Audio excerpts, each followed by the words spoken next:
Не плач, кохана, за твій доньки і сина спокійний сон. Я вранці рано у партизани піду з бодійкою унсон.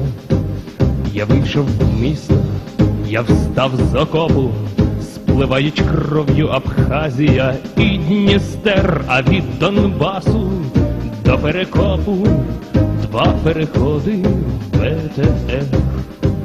Не плач, кохана, вже сурми грають, тебе згадаю в застінку перед кінцем, бо хто воює, той не вмирає, повік залишиться бійцем.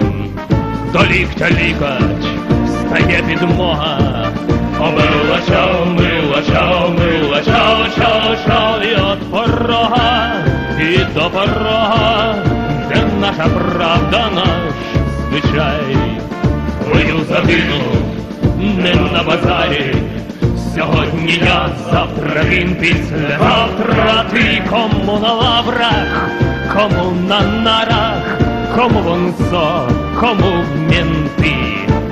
Нас криють міни, гірська дорога, і кожен з нас 100 раз вмер і 100 раз воскрес. І ось я вперше молюся Богу, як хрест стискаю АКС. Ми знову разом на барикадах, і не стригнеться твоя і моя рука. Он до штурму, он надо влади, звучить наказ провідника.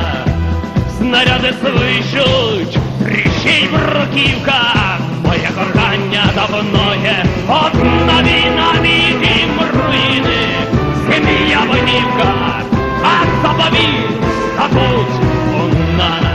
Нехай гуркочуть твої запеклі, бо краще